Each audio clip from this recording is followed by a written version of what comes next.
7 o'clock, please rise for the pledge. Allegiance to the flag of the United States of America and to the republic for which it stands, one nation, under God, indivisible, with liberty and justice for all.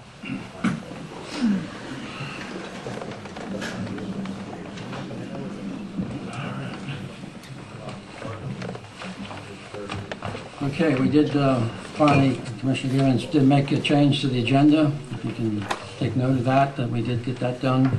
After all this time, it's a little different. So, can I get the minutes of May 15th? And what? I'm sorry. What was the change again? Wording. Wording. And the word? Yeah. And the wording was what? Was financial report on the old one and authorization for disbursement of funds dash accounts payable, and we just changed back to financial report and authorization to disperse funds. Okay, well, just rearrange some words. That's about it. Okay. Yeah. Okay. Okay. All right. I can get the motion to accept minutes of May 15th. So moved. Second. Any discussion? All those in favor? Aye. Motion carries. Send out email. And get a motion to accept the financial report and payment of the bills. So moved. Second. Any discussion? All those in favor? Aye. Motion carried. Lewis, I believe we have a budget amendment. We have one budget amendment, 2013-18. This debits $14,520 and credits it towards the construction of the Hermitage Wall. This money came from the check issued to the town by Nationwide Insurance. We were insured, hit the wall out there, and they reimbursed the town for construction. Okay. So a motion to accept budget amendment 2013-018. So moved. I'll second. Any discussion? All those in favor? Aye. Motion carried. Budget amendment.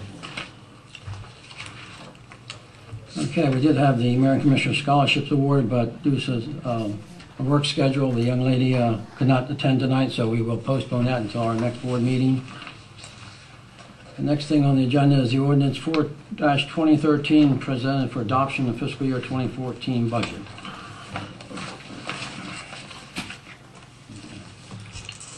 All right, fiscal 2014 budget. The Honorable Board of Commissioners, I hereby present the Town of Elkton's fiscal year's 2014 budget attached thereto and submitted for your consideration and adoption. This budget includes anticipated revenues and expenditures for the period of July 1st, 2013 through 2030-2014. The government services provided to the citizens of Elkton. This year's budget includes an adoption of .5856 as a real property tax rate of .0615 above the constant yield tax rate, generating an additional $664,000 in revenue.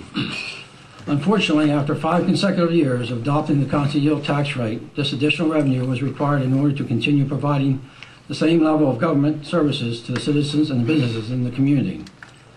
Additionally, the business personal property tax rate of $1.11 is unchanged. However, the cap upon which it is applied has been increased from $15 million to $20 million, generating an additional $111,000 in revenue.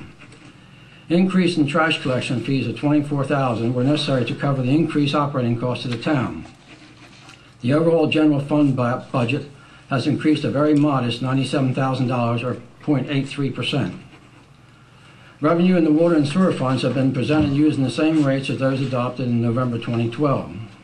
These rates are necessary to allow the town to cover increased operating costs, pay the $1.2 million annual debt service on the new wastewater treatment plant, fund planned capital improvements, and contribute to necessary operating reserves. Money collected from major facilities and front footage assessment charges for new construction and major renovations are intended to fund growth and development-oriented capital improvements and equipment. There has been no adjustments to these rates in fiscal year 2014 budget. The town continues to explore options to these fees and attempt to stimulate investment in new residential and commercial development within the town. I request your support and approval of this year's budget, as well as your continued support of our goal to provide the citizens and businesses of Elkton with competent and responsive government, one that our community expects and deserves from our leadership. Okay, Louis, you have the ordinance or the, Yes, okay? you want me to read it? Uh-huh. Well, as you said, Mayor, Bill Persona hereby presents the fiscal year 2014 budget to the Board of Commissioners in conformance with Article 8, Section C87 Charter of the Town of Elkton, which provides a complete financial plan for the period July 1, 2013 through June 30, 2014, inclusive of anticipated revenues and expenditures during the aforesaid period.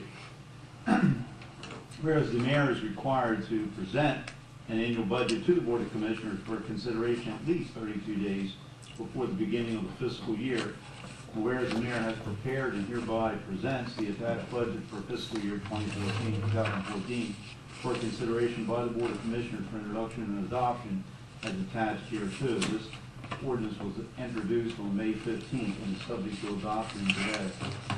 Section 1, fiscal year 2014 is approved, is presented and amended as provided estimated revenues and expenditures for governmental and proprietary funds for the period July 1 through 13 to June 30th, 2014.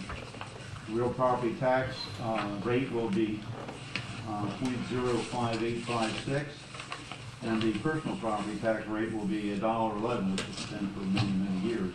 Water and sewer rates are as established in the code. As I said, this is presented by the mayor tonight for adoption. Okay. I have a motion to accept the 2013 president adoption for the fiscal year 2014 budget. I will make a motion to accept fiscal year 2014 budget, ordinance number 4-213. I'll second. Any discussion? Yes, I'm going to vote on the budget. I don't agree with it in its entirety, but since I've been the part of the total process for the past few years as a commissioner, I'm going to be a part of the process. And I vote against the budget based on some information that I feel was put in at the time of the budget process, and I don't agree with some of the actions that was taken to it. So I vote no. all right, we have a motion and a second. All those in favor? Aye. Those opposed? Nay. Motion carries. Okay. I do just want to mention a couple of things about the budget. Number one, we've had a lot of discussion on the tax rate and everything else, and the cuts and all that we did. I had figured in our budget, we had quite a few items that I cut, actually 66 items in the budget. And this year, the total amount of budget was cut. I just want to let everybody know what we did and how we did it.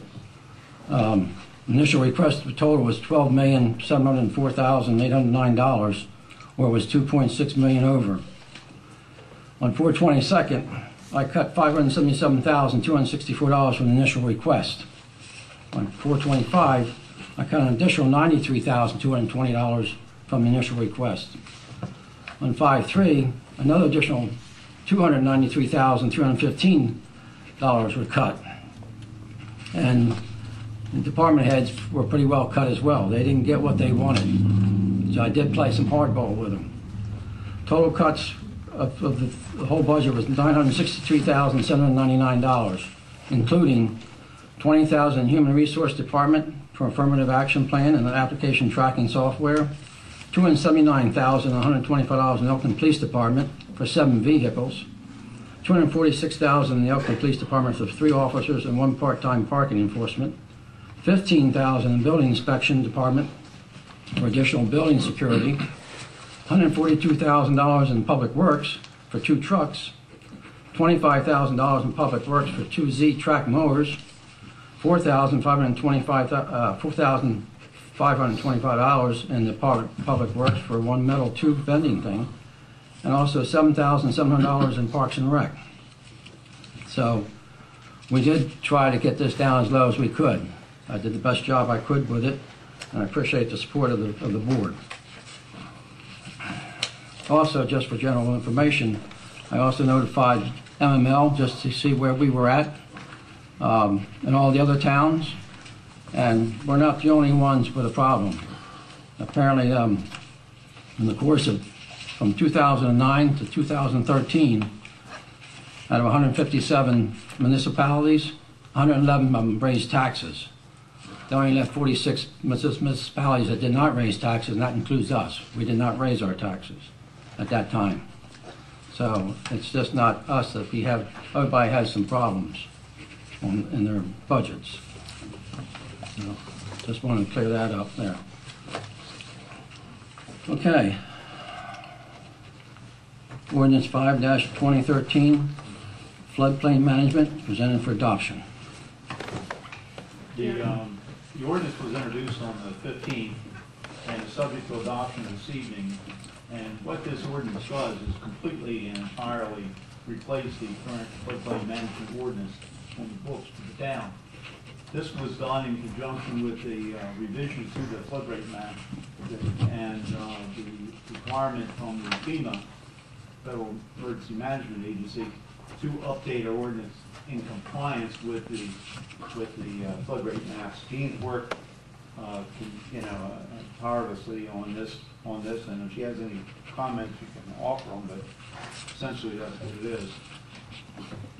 There's one minor amendment to the ordinance.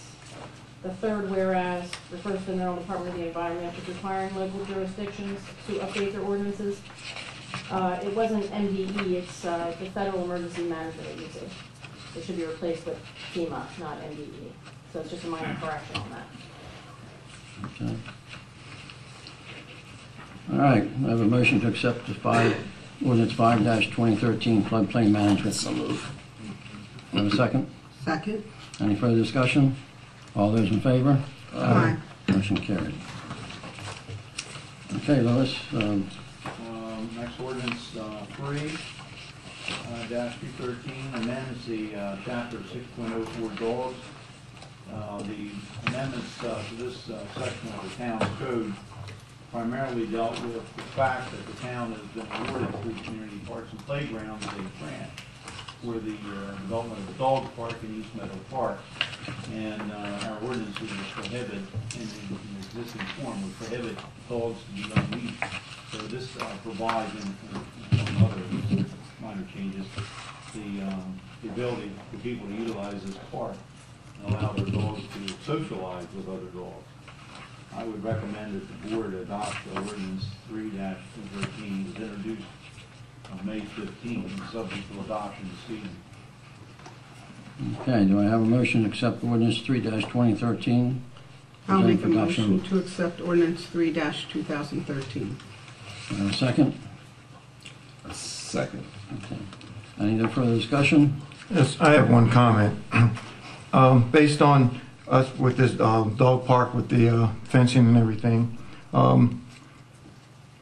who's going to be monitoring the dogs that are not being involved with the ones in the fence? In other words, on the other side of the park, we still have dogs running around when people were complaining. The dogs should not be off a leash.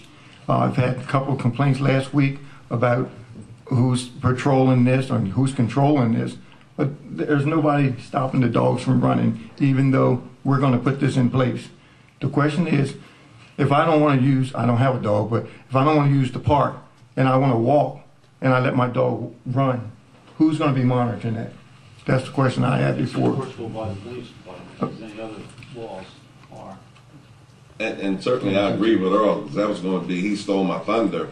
Would one supersede the other? You know, you got, as you say, Louis, the dogs are going to be socializing out there. But in another instance, the dogs are going to be fenced in. So I guess my question goes back to what Earl saying, you know, can one supersede the other, or we're going to have two different entities out there running free and tied up? All dogs currently are required to be leashed.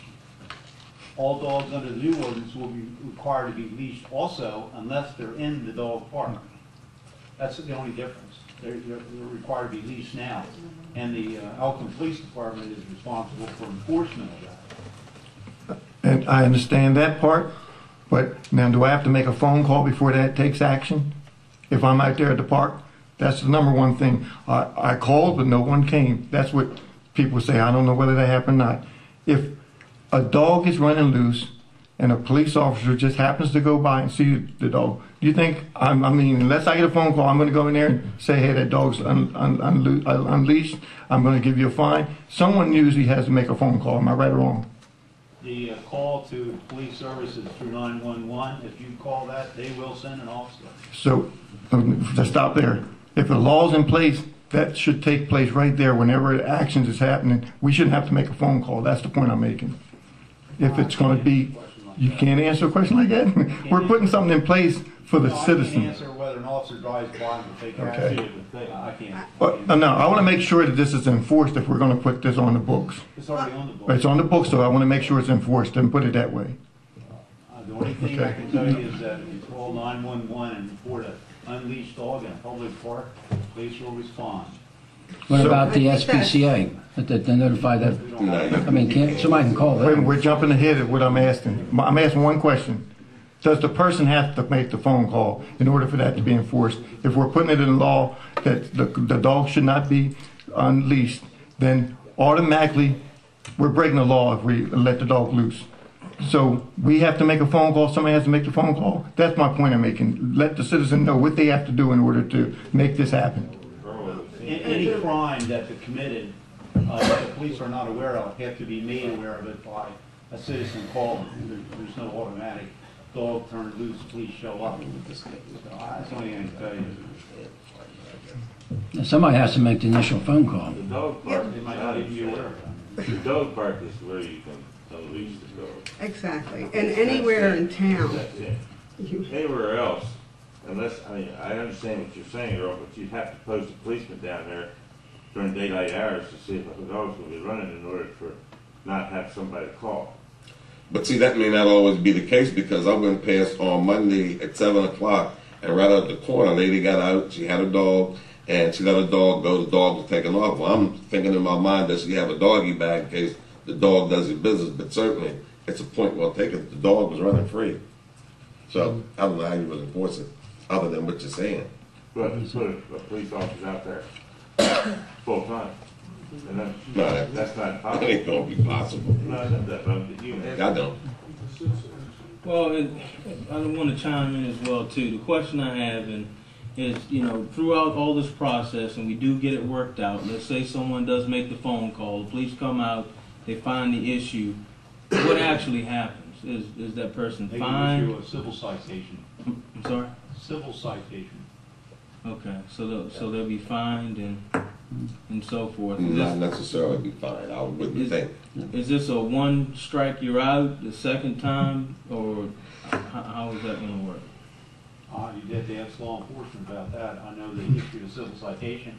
Penalty for a violation of this ordinance is a civil citation or a civil I violation. think the And only the reason for difference, me asking the question, excuse me, the reason for me asking the question is I've been at several different parks, and first of all, I'm a dog lover, but the bottom line is sometimes we have issues where we have an owner that claims that this dog is very tame, there's no problem, let it go. And then and that might be a certain breed, a large breed, okay? And then you have another pet that comes in, and this dog is, I've never seen him so small. And then there's a big problem, there's an issue. And I'm trying to figure out, liability-wise and everything else, how is that going to be taken care of? There are state statutes that are enforceable by the police. By the police. With respect to dangerous animals. Okay. That's a call by the police department. But this is an ordinance that is less restrictive than state law. Okay. So, the police can act in two ways. But I believe that the enforcement of dangerous dogs are probably misdemeanors or criminal offenses. Okay. Civil citation. Okay, so I just wanted to kind of, in my mind, make sure that we have enough in our code that would lead up to what needs to be Not just in done. our code, but in, like statutory provisions under state law. Oh, right. Okay. And I believe the only difference here is we now will have a dog park where you can let your dog off the leash and they can run. You could walk your dog, or if your dog gets off your leash, that's anywhere in the town of Elkton. And if that happens, if you feel threatened, you call 911. So that's the only difference, is we now will have a dog park where you can let your dog off the leash in the park, shut the gate, and they can run. And and with all due respect, I'm totally clear on how that works. So I mean, I understand that, but I mean, you got to realize that dogs have been an issue, and we've had a lot of issues with dogs in that case. So I'm just trying to be a little proactive as far as having a dog park, and I know we're going to be letting them loose. Okay, any other discussion? We do have a motion and a second on the floor. All those in favor? Aye. Those opposed? Motion carried. The next item I have is the dog fence bid. Now that we can let dogs loose, we have to have a place to let them loose. So Mary McGaw had released solicitations to 3 different companies for bids for this 100 by 200 foot chain link fence. And as a result of that, we only received 1 bid. Also, just to remind everybody, let everybody know, this money for this fence was through a grant to the state. She applied for the grant, and we received the grant and the money for it. The bid we received was from Northeastern Fence Inc. of Elkton, Maryland, and the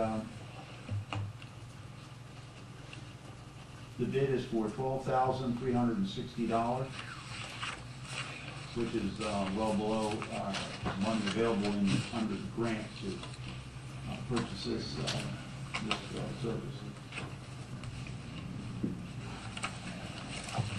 You have the option, you can resubmit it, put it out again, or you can accept the bid. We can't make people respond. We can only submit it, release it for their solicitation.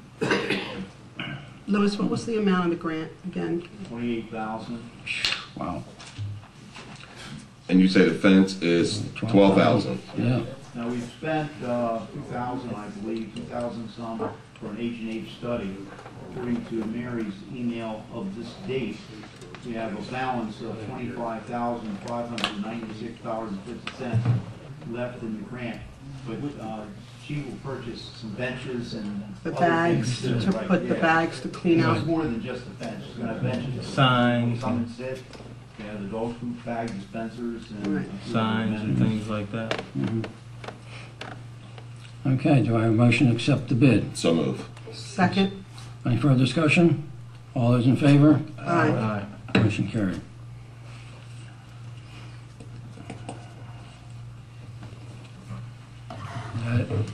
Next item is the 4th of July event.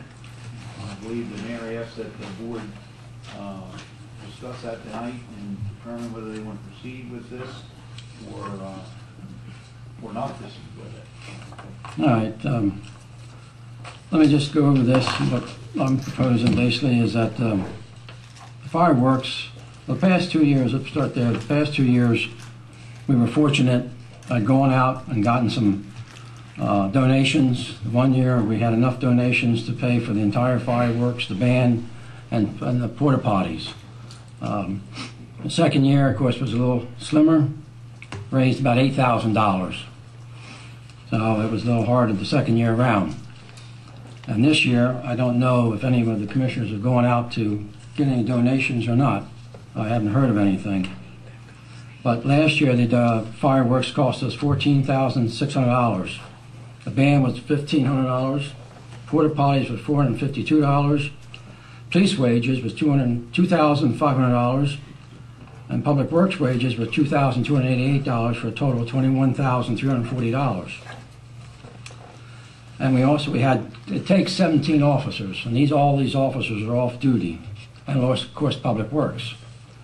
This year, Fireworks had went up to $15,330. The band is still the same. Porta potties and her budget ran up to $600. And we're estimating about $3,500 for police wages and $3,200 for public works, for a total of $24,130. Now, we all have heard the public state last meeting that we need to try to cut some expenses and look at some of the hard things we have to do and some hard choices we have to make. So this year, I just think that due to the situation we're in, and I know everybody wants fireworks, but it all comes down to what wants and needs. You know, so I would be proposing that we cancel the fireworks this year and show the citizens we're seriously about cutting the budget and our expenses. And for almost $24,000 for 30 seconds or 30 minutes, I think is a lot of money. And we all know too that next year we're not going to be able to afford it then. I have a couple questions. Is this in the budget right now that we just voted on? Mm-hmm. Yes, It'd it be a is. first budget Are we amendment. under contract with the fireworks? Right. Yes, we are. Mhm. I just think looking at this now is rather late. It's in there. I think it's something that we could look at when we go over after the fiscal year is over for possibly next year. I know it is very expensive to have 4th of July fireworks on 4th of July. If you do them on another date, it's about half the price. So, you know, I was always told when I moved here it was a gift to the taxpayers. I understand we are looking at cuts right now, but if this is in the budget that we just voted on, I would like to see us go through with it. You wanna have That's that just discussion? my opinion. At one time, there was a figure sent out, it was $21,000, so it must have increased Right. a couple thousand. You say 24, 23. 24, about 24. So the fireworks again is what you say, how much? $15,330.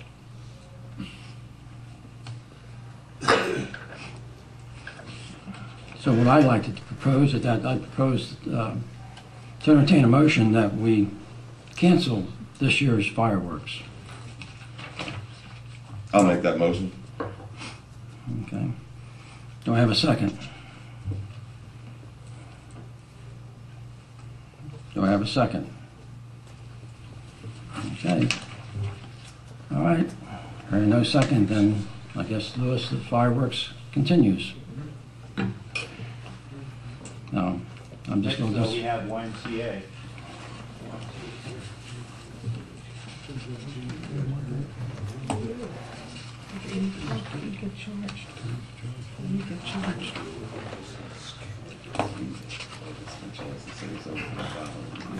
Hello, Jim.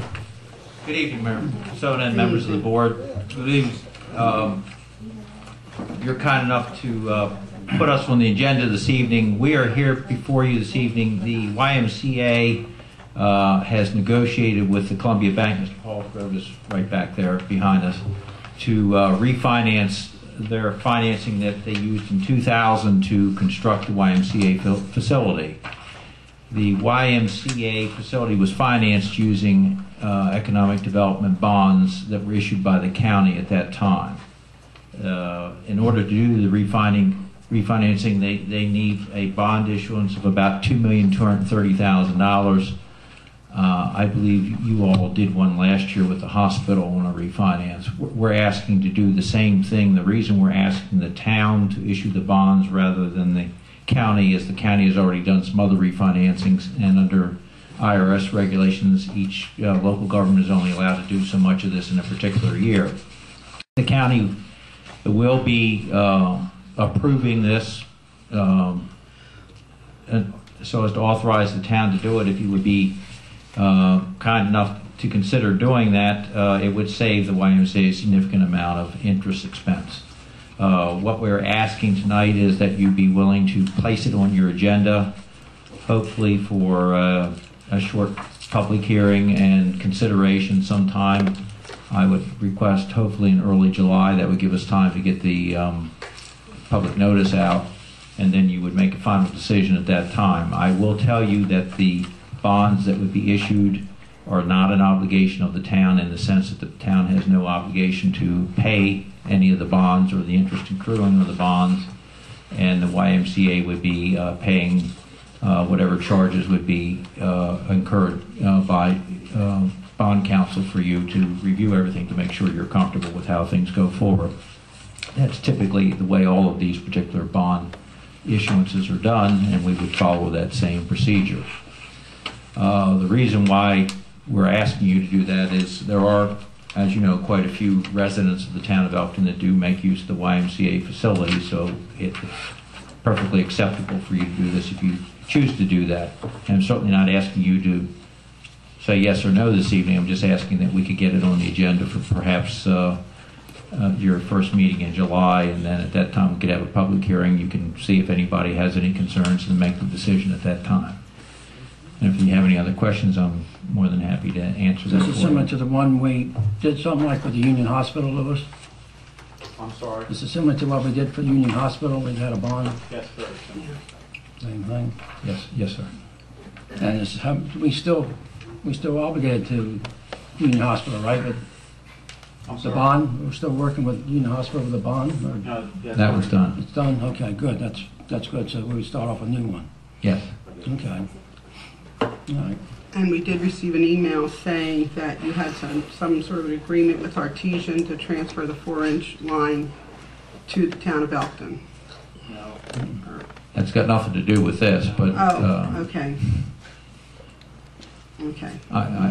sorry, Commissioner Jablonski, but I don't know anything about the sewer line. This is simply a refinancing transaction.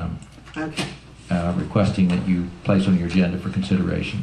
Would everybody agree to that? Everybody okay with that? Fine. Okay. When's your first meeting in July? That would be July July 3rd. 3rd. Is Yeah.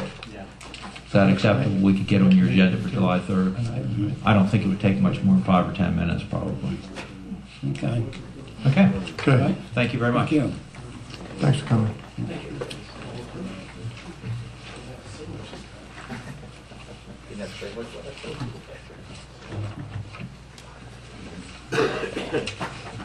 Okay, Lewis. The last item I have is Resolution R7, 2013. Refuge disposal fee was implemented by the Mayor and Commissioners in 2012, establishing a fee of $97.52 annually. And our budget has been prepared with respect to changes that increase that cost, principally by the landfill fees that are being increased by Cecil County. The percentage increase on the fee will be 2.87%, which will amount to an additional $2.80 per year per customer. The new fee will be $100.32 annually, for $25.08 per quarter. That will be added to the water and sewer bill. I recommend that Resolution R7, 2013 be enacted at this time. All right, do I have a motion to accept Resolution R7, 2013?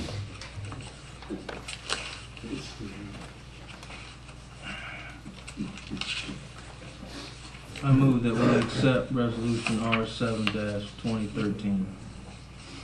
Do I have a second? Second. Any further discussion? All those in favor? Aye. Those opposed? Motion carried. Okay, I have one thing here. If not, That's the way it is.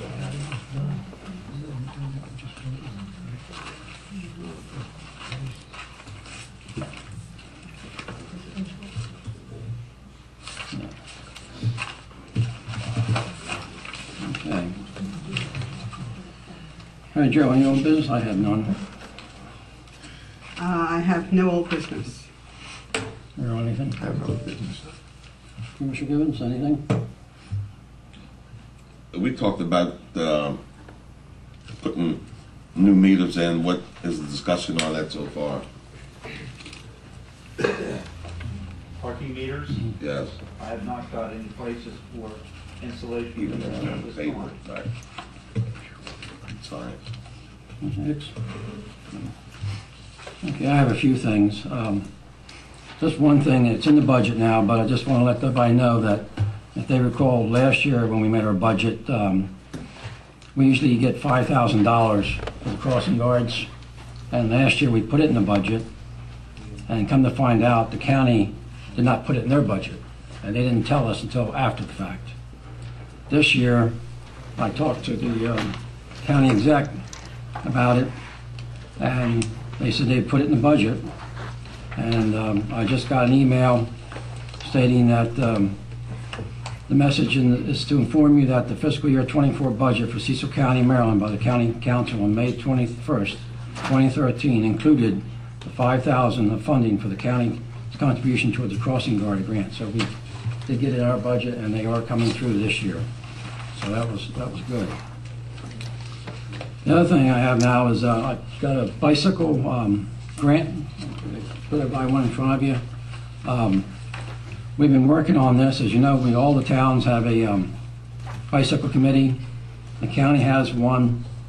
And we've been meeting, and I had gotten a committee together of like a countywide bicycle committee, which we'd have one representative from each town to come together to try to apply for grants instead of each and every town trying to compete against each other. And we did that.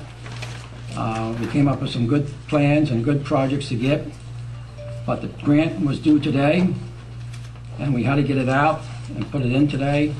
So I made an executive decision to go forward with our grant, with it, and our share. But I also have Tamika Graham here, you come up front, honey, to explain to you what we did and what we're getting. And it's a win-win situation because the money we put up front is, number one, is reimbursable 100%, and then we don't have to put it up right away, number two, and then we have, I believe, 24 months or so to even come up with the money. And if it's not reimbursable for 100%, we can still back out of it.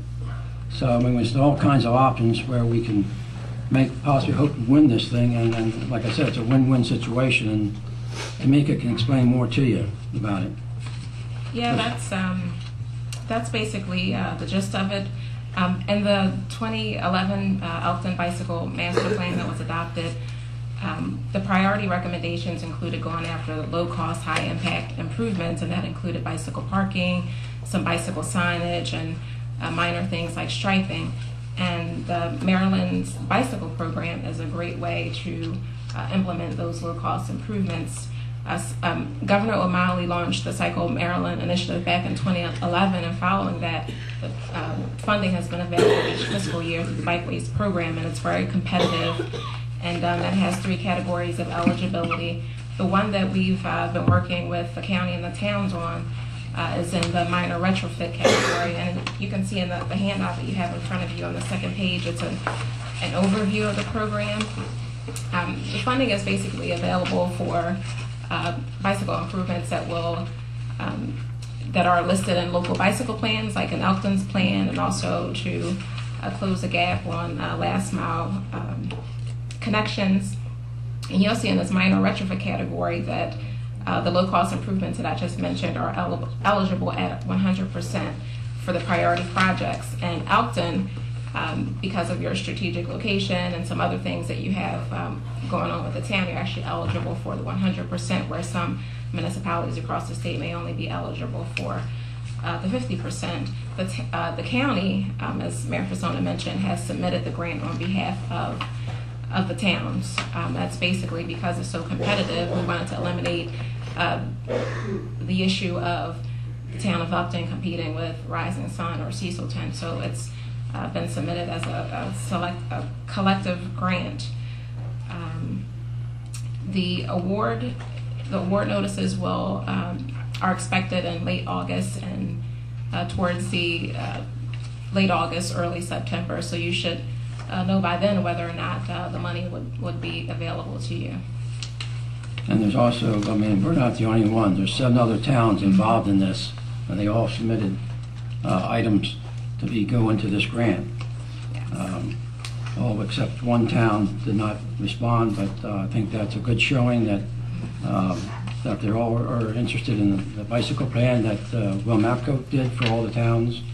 I certainly would thank Tamika in putting this grant together, because she did all the legwork, getting all the information, and working with 7 towns to put this grant together and able to get it in. And also the county, thank them for being the sponsor of the grant and submitting it for all the towns.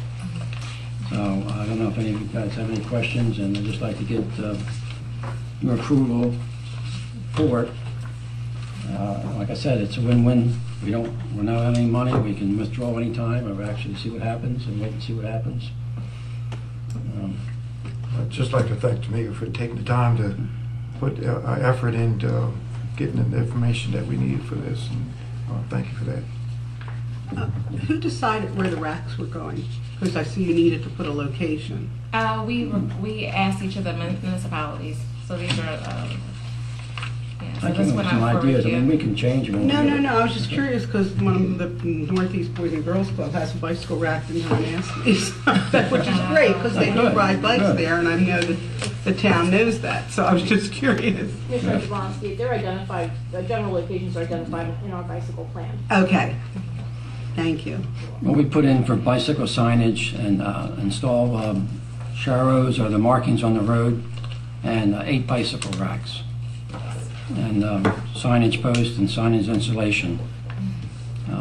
And we also, in-kind service we have, is because we can do the concrete work and install them ourselves. Yeah. So that was a big help as well. So if I could get a motion to accept this, so I'd appreciate that. So moved. Have a second? Any further discussion? All those in favor? Aye. Okay, thank you, Tamika.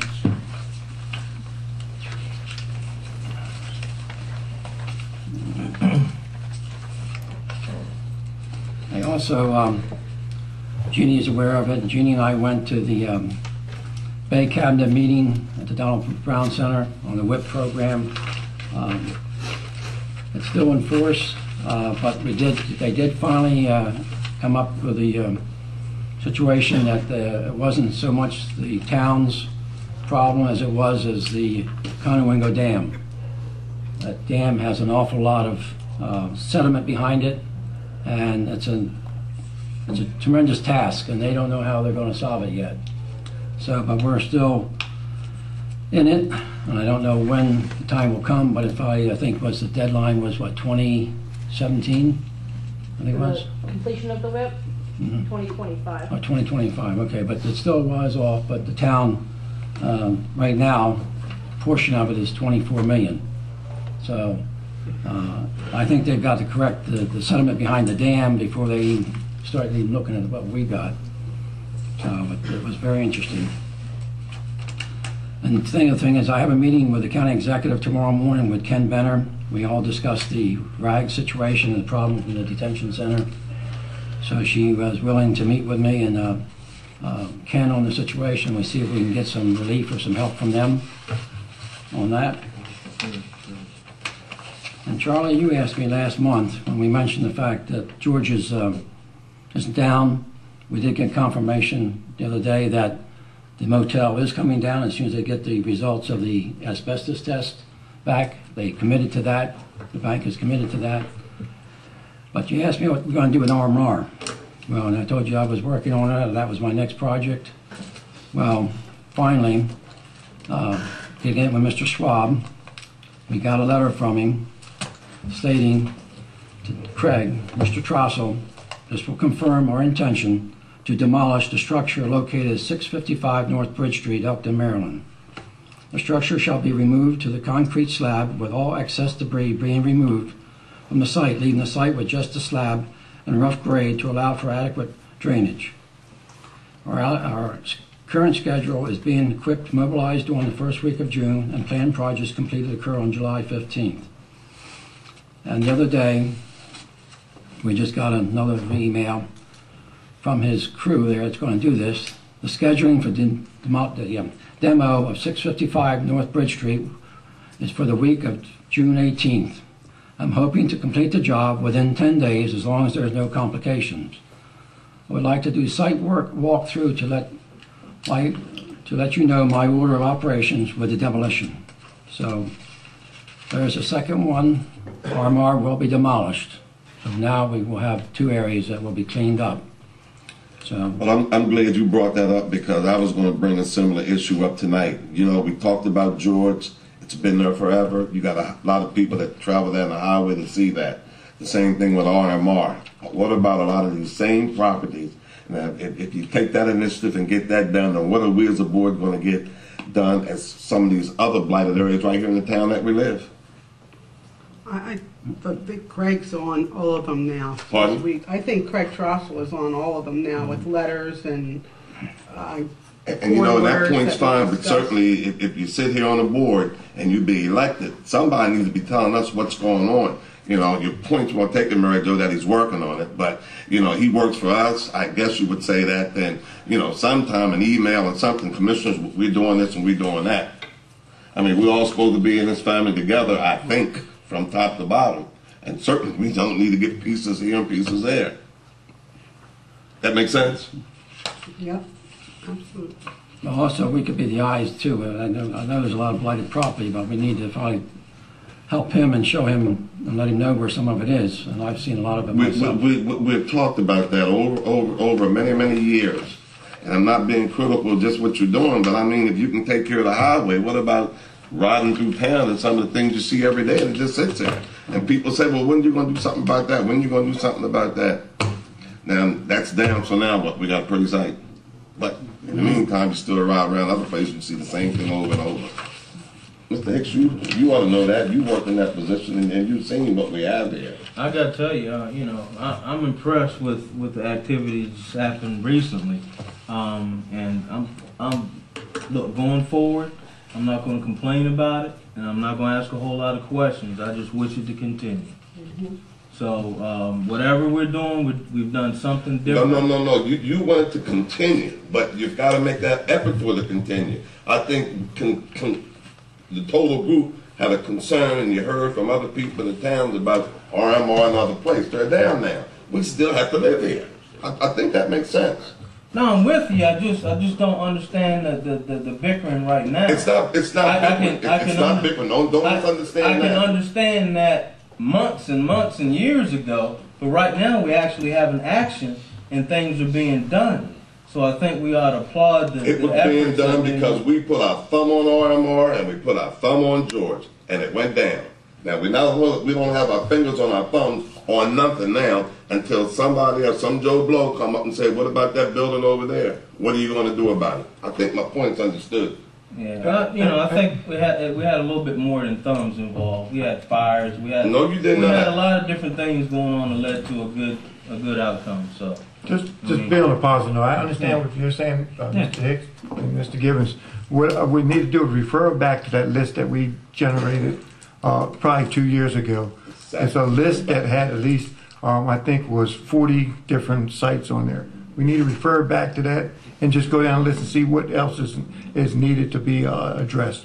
That's the point that I think Mr. Gibbons is going after. No, that we get paid as an expense to ride around this town and see what's going on, and certainly I do that. That's why I can come up with a number of written names, and I do that. And I just think some of the sites are blighted.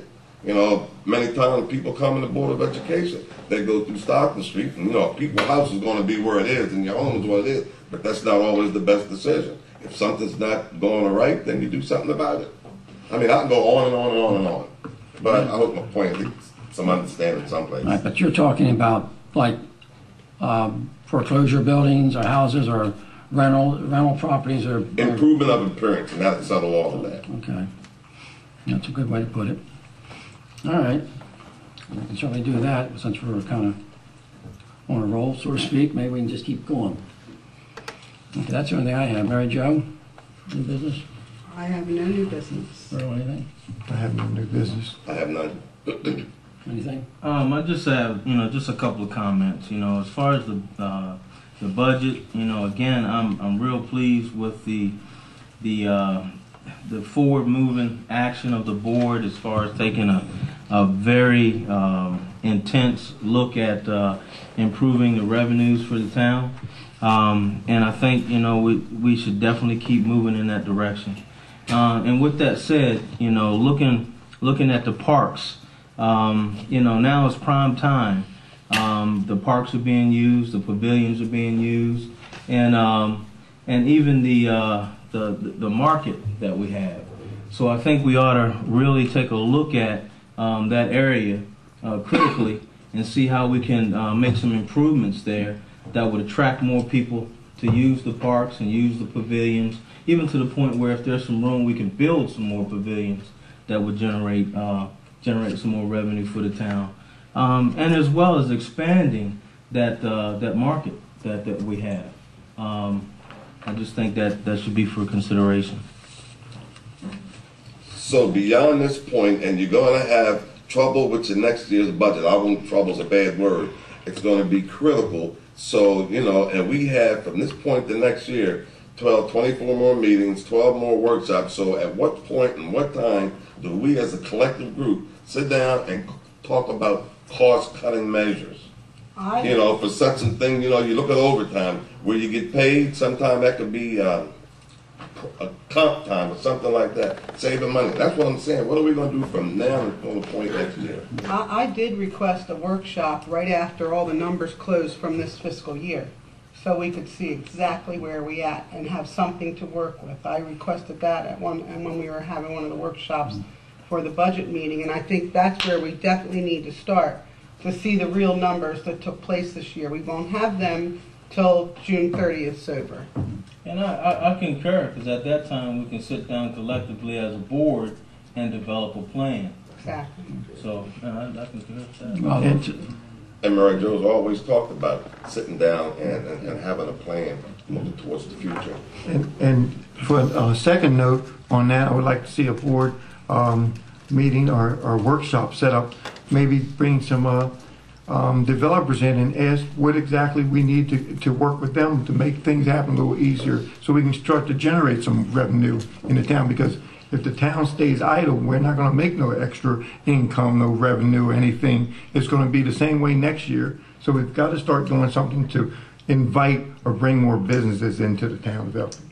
So we need to have a workshop to say what exactly do we need to do to work with the developers or the business owners to bring them back downtown, because one thing I have to say is, in order to bring people in town, you got to have something for them to come in town too. Amen. So what we have right now is lawyers and doctors' offices, and the only people coming there is getting serviced on health issues. Bail bonds. So all I'm saying is we need to do something to invite new development somehow, economic development. Big time. okay, also then, Louis, and we put on the workshop agendas as a permanent issue, or permanent discussion, is budget at every workshop. Will be a permanent topic. Sounds Thank you, good. sir. Okay. All right. Richard Lehman. I think you all just answered my question. I've got another question, and I'm trying to learn some things. You had this grant that you just talked about for $28,000, and you have a bid for 12 something. What happens to the rest of the money? Equipment, benches, improvements around it and everything. I Mulch, mean, when you get a gravel. grant and you don't use all the money, you Some. can't use it somewhere else. No, No. you don't use it, you don't get it. So it has to be used for specific purposes. Yes. Okay. So you voted for to spend $12,000. What's on the agenda for the rest of the month? Do you work on that later? Whatever is written in the grant, when Mary, our Director of Parks and Rec, wrote the grant, if she wrote it for the fencing, the benches, the signage, the whatever needs to be in that area, that's what she received the money for, and that's what you have to use it for. Okay, so she goes out and gets bids, spends the money, and gets the job done. Right. Okay, that's what I need to understand. Okay, that's fine. And Mr. Gibbons started over here, and I think I've got the answer that you're waiting for your June 30th report on this year's expenditures, and then you're going to have a series of meetings to discuss cost reduction or expenditure reduction. So that was what I wanted to ask you if you'd had any meetings, but now you're saying you're going to have meetings probably starting in July or something like that. So that answers my question, so that's good. I'm happy. Okay. Thank you, sir. Thank you. Dave?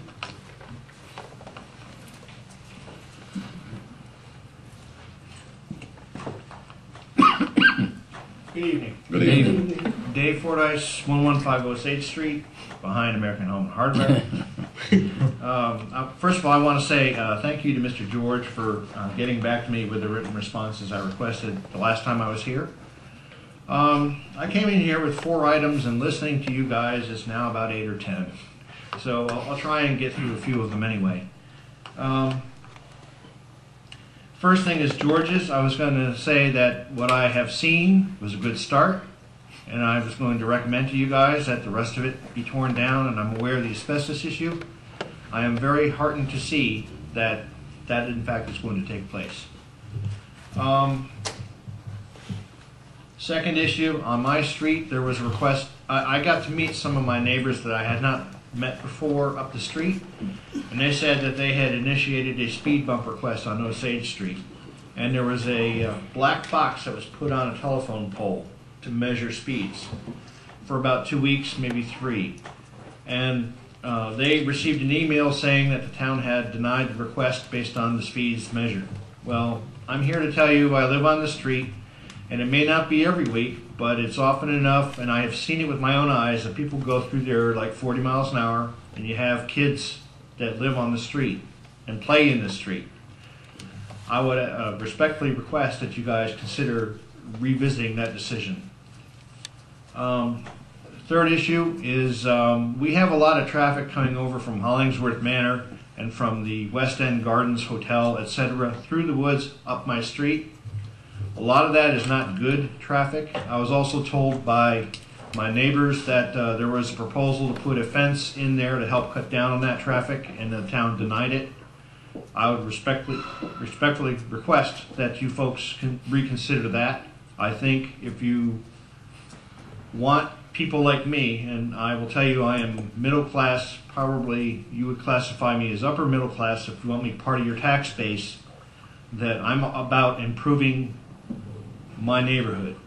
I'm also about giving back to the town, which is why I put my name forward to become a member of the Planning Commission if you guys see fit to do so. I'm willing to take a more active role, but it is a two-way street.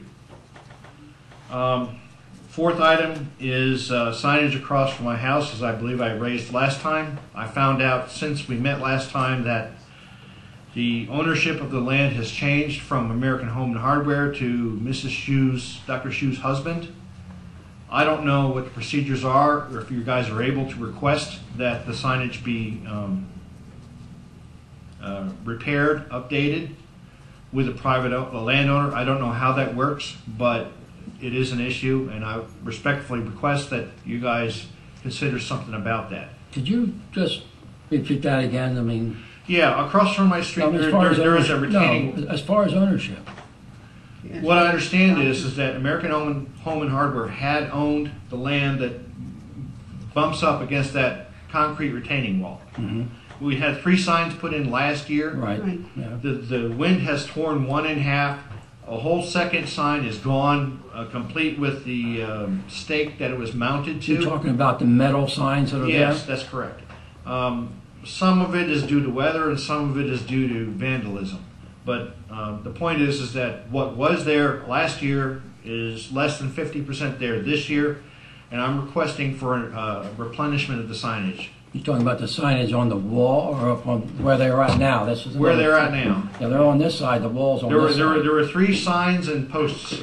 Okay, I think a couple of them are located behind the wall, but the issue was it has to be posted in order for the police to be able to do certain things. Okay. So I'm asking that we maintain that somehow it's maintained. I don't know if it's something the town can force, given that it's a private owner, what the situation is, but I'm asking that it be done.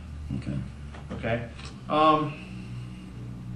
I appreciate your focus on reducing taxes. I would note, though, that my water and sewer bill has gone up about 30%.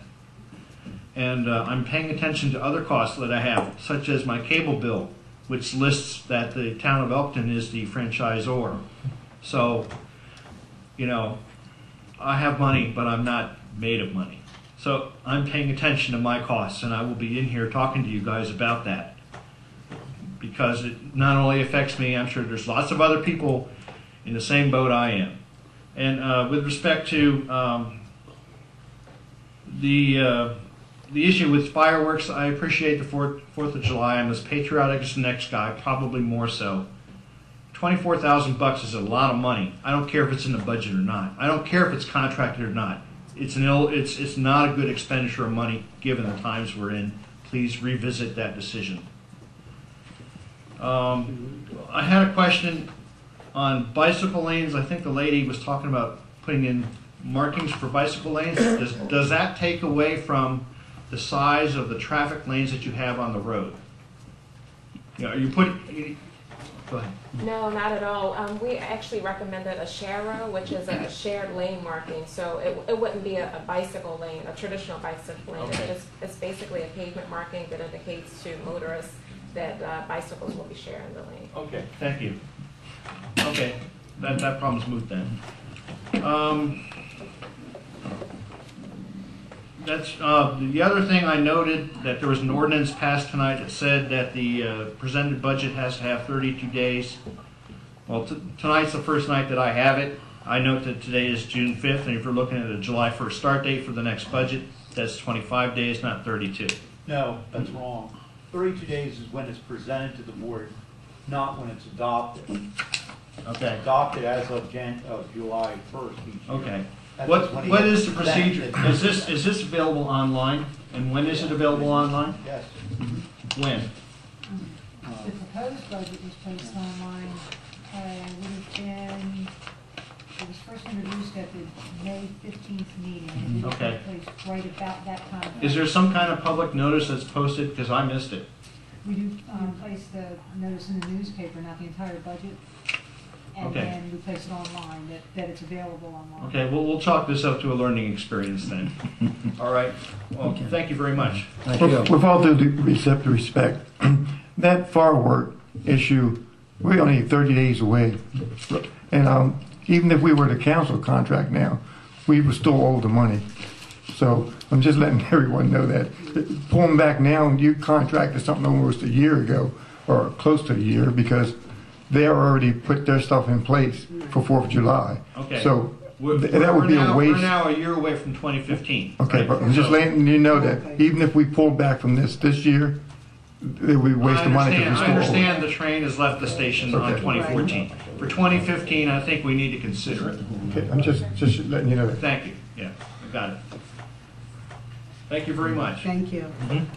Louis, just to set the thing straight, if we were to cancel it now, was there a fee charge, or I believe, or something? Percentage of it that the town would be obligated, not the entire amount.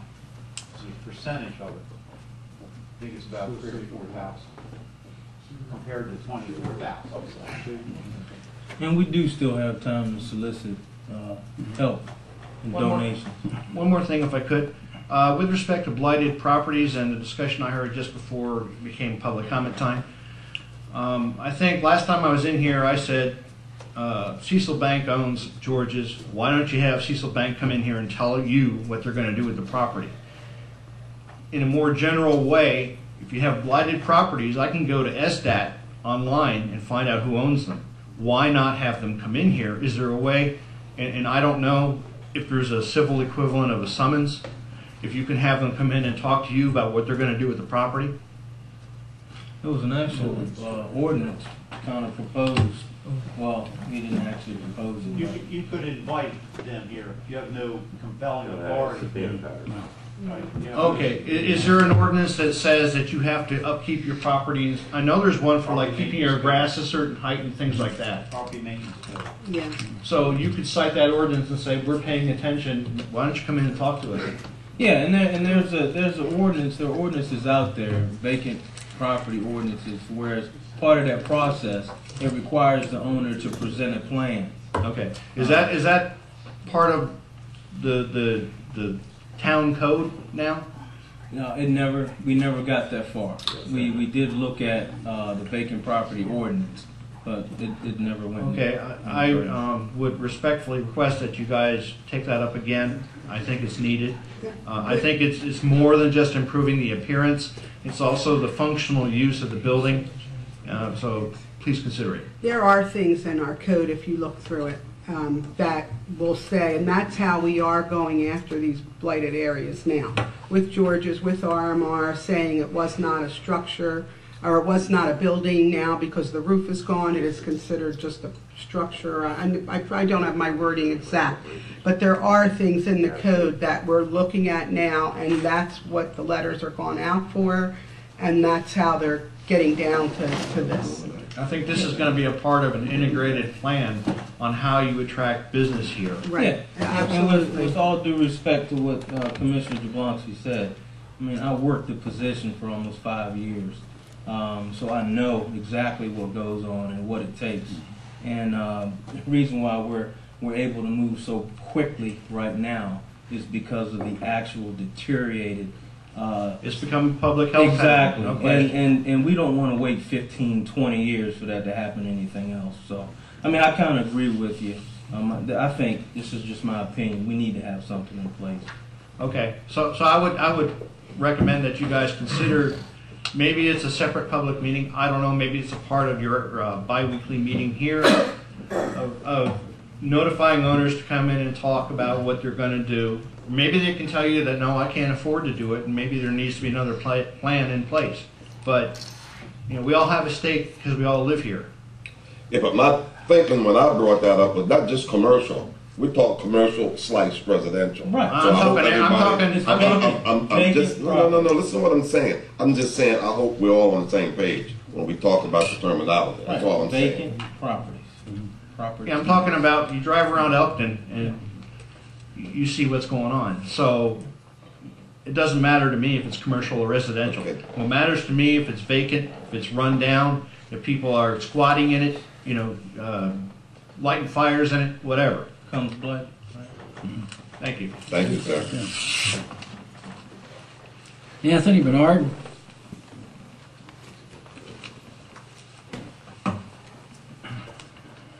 Good evening. How you doing, sir? And I want to thank you for giving me the opportunity to address the board here. And please apologize my ignorance on protocol or procedure here, but I came here with one issue, and after listening, because this is my very first time here, and I want to be here a lot more often from now on. State your name and address. Oh, I'm sorry. My name's Anthony Bernard of Pull the mic closer to you. Yeah. Anthony Bernard of 4 Bonnie Marie Court, Elkton, Maryland. The issue that I and several of my neighbors back there came is we're in Villages of Walnut Hill, and the street that we live on, Bonnie Marie Court, has never received any kind of final grade. I dropped pictures off with Michelle. She's been a great asset to your establishment here. She's contacted me several times with the progression of what's going on and, you know, seeking whatever legal means are available to us. You know, I pay a great deal of amount of money for a home. Of course, due to no fault of any of ours, the value has dropped tremendously, but the taxes that we're paying and everything, we're not getting any kind of representation as far as the maintenance of that street because the street hasn't been deeded over to the town. That being said, the responsibility of the developer has fallen short. Michelle may have shown you the pictures that I brought in. I took additional pictures yesterday, right after yesterday's rainstorm, showing the amount of water that accumulates in that area directly in front of all of our homes. In the winter time, it's an additional hazard in that water that stands there freezes up. If it was Mike Davids at home, he wouldn't stand for it. I appreciate anything that you all can do towards getting this addressed. Also, the construction debris in the area, the silt fence, which is completely deteriorated, absolutely useless. The pegs that are everywhere, wooden I-beams and stuff that are still tossed about and strewn throughout the properties. It's terrible. You know, we have an obligation to maintain our properties. We take great pride, at least I do, in keeping my property looking meticulously. It's not longwood gardens, but you get my point. Something just needs to be addressed there. Get the construction debris, the old worn out silt fence out of there. I understand they don't want to do anything until all construction is finished, but it's been 4.5 years now and there hasn't been any ground broken on anything new. And with the economy and the state of way things are, it might be another 15 to 20 years till that development gets finished. And I do not want to have to tolerate this for another 15 to 20 years. The other issues which arose in my mind while listening to all of you discuss business tonight, the all or nothing approach of the fireworks deal. Next year, scale it back. Doesn't have to be a 30-minute deal. 15 minutes is fine. Doesn't have to be 24 grand. Let's spend 12 or 11 or 9. Anything that brings the community together and celebrates what this great nation, the envy of the world, and the men who lost and dedicated their lives to creating this great experiment known as the United States. We need to keep that tradition going, and I don't care. As a taxpayer, you're taxing the bejesus out of me now. I don't know how much longer I can afford to stay here, but I grew up here during the 60s. I moved away. I came back because of the childhood memories that I had, and it's a wonderful little town. Mr. Givens, I have to applaud what you said earlier about Mr. Hicks's suggestion. I do not see the value in building new pavilions and park benches and everything for something that is free. I don't see how something that is free brings in revenue. I've seen people, and I've gone to the park. That park's been there since I was a kid. People go there, they play, they barbecue, they go home. So I don't really see the revenue value. Well, you can rent them. You can rent them. Okay, well, whatever. It's not much, but Right. I mean, it's not, the expense doesn't outweigh the advantage. That's just my mindset. Also, I think it's wonderful that we received a grant for a dog park. And if it was a grant from the state of Maryland, that means somebody paid a tax to create that grant. I don't see that as being fiscally responsible with the way things are today. If we're borrowing that money or raising taxes to create a dog park, I mean, really, seriously, the money's there. I understand you got to spend it now, but in the future, maybe setting a standard or leading forward that, you know what, things are bad, we don't need a dog park, put that money back into the general fund and put it towards the deficit. You need to know that the Department of Natural Resources has this community parks and playground, and every year the governor puts it in his budget for a certain amount, and people compete for that. If the town declined the use of that money, other people would use it. It doesn't go back to their general fund for other purposes. It's just allocated that way in the state's budget. Right. We just compete with other communities for improvements to the town of Elkton, and we've been very successful in getting playground equipment and other improvements to the parks and everything else. So we just take advantage of money that's available through the DNR's community parks and playground program. Okay, I mean, but do you see where I'm coming from on that? I'm sorry? Do you see the avenue in which my mindset is going on I see that that? if I had any influence over the governor to put that money back in the general fund to help our state aid to police protection, to do it in a minute. Yeah, I see where it's coming from. Yeah, good point. Other than that, I did not print any pictures of the flooded areas of this street to bring to Michelle, but I'll be bringing that in the next few days. Mr. Bernard, do you have a homeowners association? Yes, we do, and they are the ones that told me to come here tonight. John, Lynn, and Travis are all here behind me. They're right there in front of our home. It's terrible. All right, and that's really, I just know that the squeaky wheel gets the grease. You're going to be hearing me squeak, okay? Good. So as part of my community input, seeing what's going on here, I would like to see a little bit more input from the people when you're making these decisions. It's all nice and beautiful that you're all talking amongst yourselves about these things, but there's like no room for any interaction for anyone in the audience to say, hey, here's an idea that maybe none of you are thinking about. And maybe that's my fault for not being here for the last 9 years that I've been back here in Elkton, but you know, all I see as a first-time person walking in the door is, oh, hey, we're going to do this, we're going to do that, and then motion, I motion that, yay, nay, you know. There was no input from anyone in the audience here. Hey, we're open to suggestion or ideas here. And I'm glad I have a moment to speak it here now, but it's too late, we've already voted. So. Right. Well, let me just give you some. I just apparently misplaced it, but just in talking about grants, which I did want to bring up tonight, but this is to our Parks and Rec Director. Thank you for submitting the Community Parks and Playground Project proposal.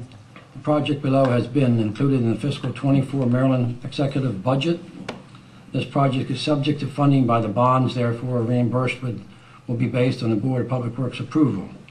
And that's for Meadow Park East Playground equipment for $28,000, which when it's approved, I think it's going to go to the Public Works on the agenda, and once that's approved, then we will get $28,000 for playground equipment.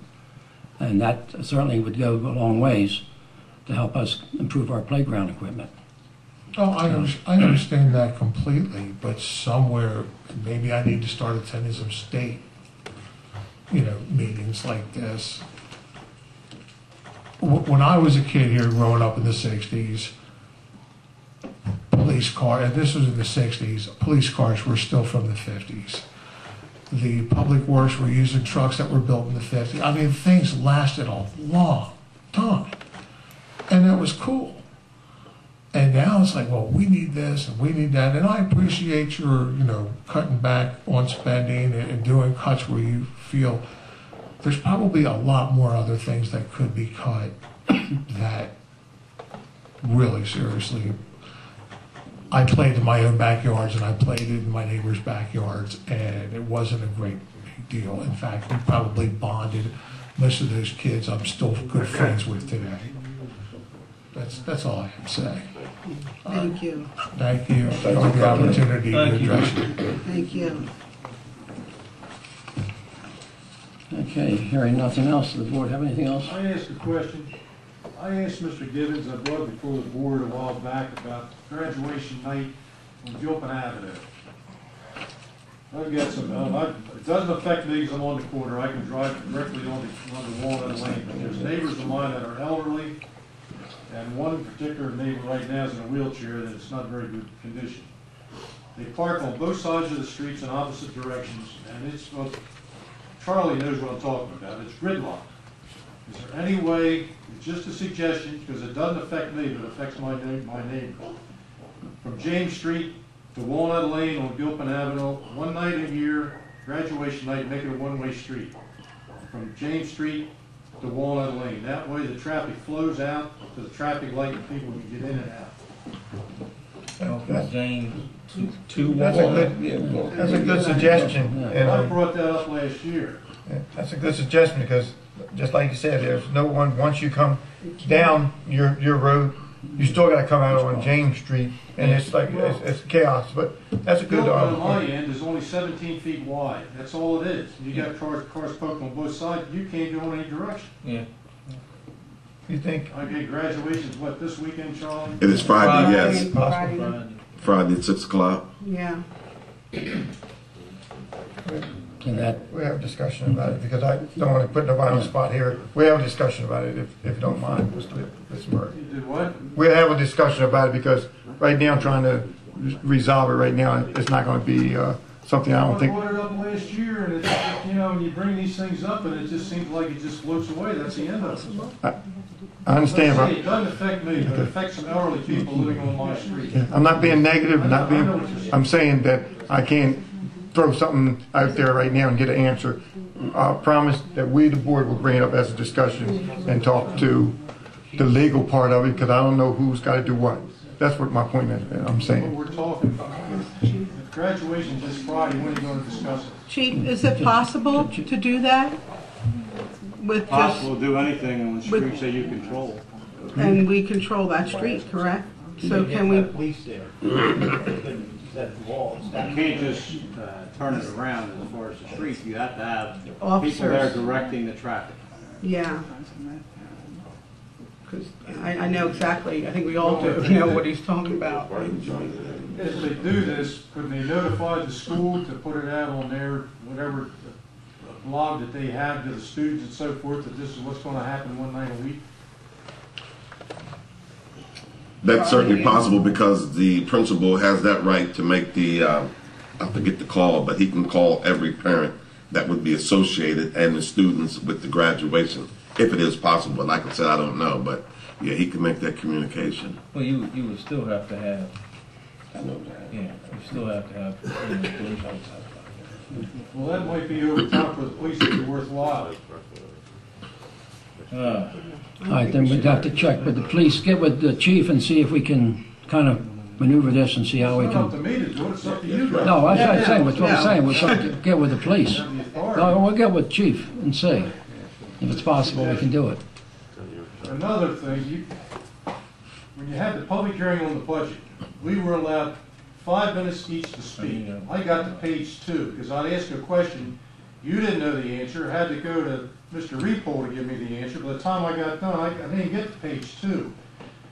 3 of us had 15 minutes to speak on that budget. You spent more time tonight talking about the dog park than what you did the budget. I think that anybody who wants to speak on it ought to have enough time to go from page to page to page, if it takes till 12 o'clock at night. Because after all, it's our money that you're spending. And from what you did tonight, I don't think one nickel was taken out of the budget that you already had proposed, not one nickel. And you say you took money out of the budget. If this year's budget's 100,000 and they request 150, you give them 125 and say you cut the budget. That's not cutting anything. That's not the way we have to live, and I think the town ought to be running a lot more like a business than what it's been run. Mr. Mayor, I didn't sign the list, but I do have a couple of things I'd like to say. And not criticism, but there's some things I think I need to say. This board and myself at one time knew the positions that we were going to be in with the police department. When we okayed the union contract, we knew there was the issue about the pensions. Didn't we? Okay. We've had a long time to do something about that. Is it time? My question is, I live on a fixed income. I'm not afraid to say this. But gentlemen, even the small raises right now affects my cost of living just that much more. And you just got done raising the trash thing. I mean, I don't go out and I live on a certain amount of money. And I want to tell you, most of our community, as most of you know up there, are in the golden years, not everybody, but some of us. I didn't see anything done tonight that tells me what's going to happen next year. That's what's bothered me. I talked to Mr. Repole. I went in, I signed the papers, I got the information. He doesn't even know what the pension's going to be next year. So if all of you put a Band-Aid on this thing, what date next year? I just, the people in the community don't care anymore. It's self-evident. The police department.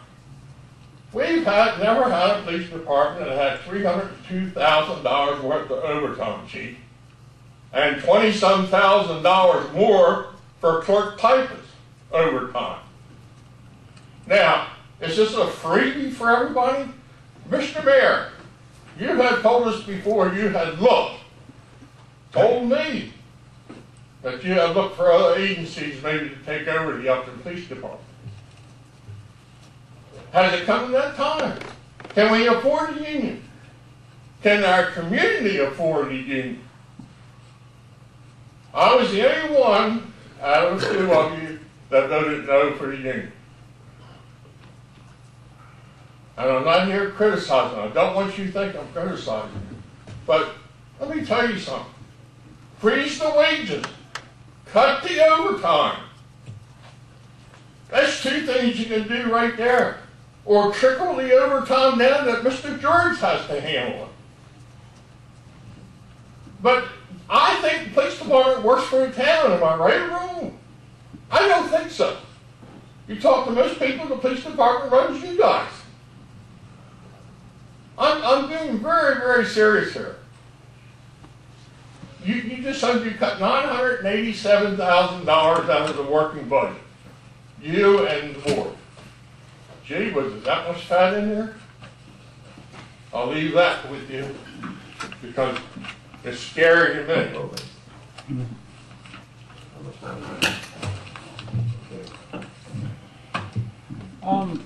Sorry, I didn't sign up. Forgive me for my lack of... Please stand. Oh. State your name. State your name and... John Ballack. I live with Tony Bernard, or not with him, but on the same street. I'm just trying to know what the next step in the process is. You listen to his dialogue on what the issue is. We've been we go to our builder, we go to our HOA, we get bounced back, and then the last HOA meeting we were told to come here, and he presented the issue, and I didn't really hear what the next step in the process is concerning this, what the panel of commissioners and the mayor and so forth will be doing to address this, or what we need to do as citizens and taxpayers need to do. Setting aside the aesthetics, it's a safety issue. It's just like any other dilapidated building that you guys were discussing earlier in this meeting. I mean, you guys spent a good amount of time talking about what's going to be able to be done to bring people in. Well, this is a younger community. I mean, I consider myself middle class. To have, start bringing people in, and with the way it is, I mean, again, it's a safety issue, and I'm just trying to figure out what he's going to be doing, or what you guys will be doing next, so that we can keep up with what's going on. Well, number one, we'll look into the issue and see what our options are. Okay. And then our town administrator will probably get back with you, and we'll just have to look at what routes we have to take to make the situation better for you guys. Okay? Mr. Mayor, one other question I got to get off my chest.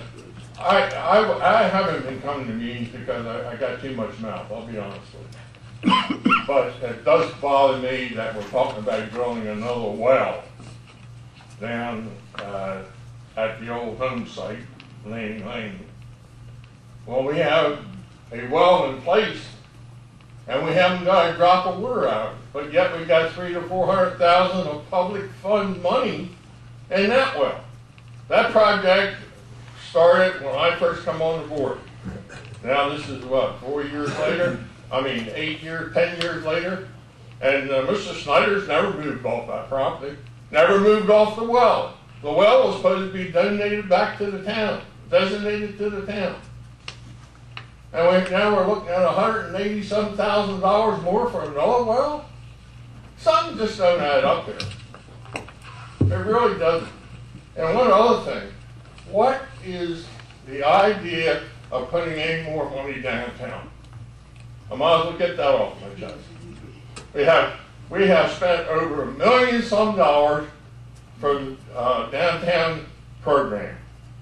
And this is no thing that you, Mary Jo, you can only do so much. The town did it. Let's face fact. I can go to North Street, look down there every night of the week. All you have to do is open your eyes. It's gone. You can't even get the police department to patrol the streets. I've really been upset and very, very angry because it just seems like everything you say in here falls on deaf ears. Communication-wise, this gentleman here has said something about communication-wise. There's no communication to you people. None whatsoever.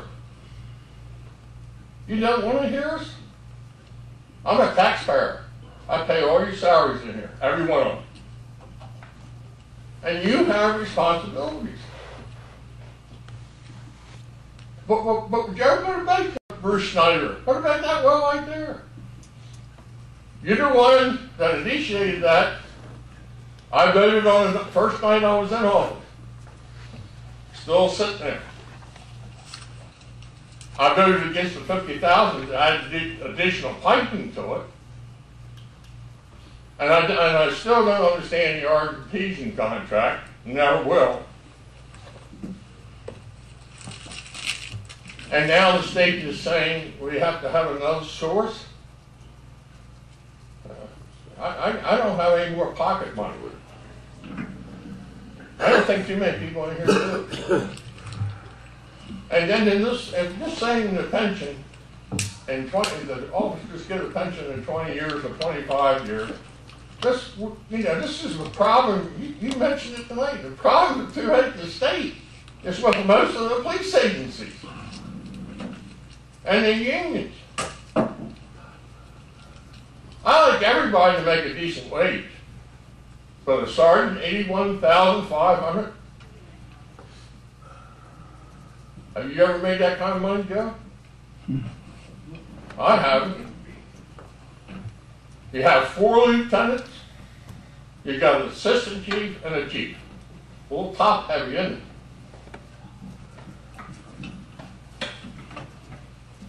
I've said enough. Okay, hearing nothing else, I have a request for a closed meeting. A motion for a closed meeting? I move that we have a closed meeting to discuss personnel issues. Okay, do I have a second? Second. All those in favor? Motion carried. We will not be reconvening.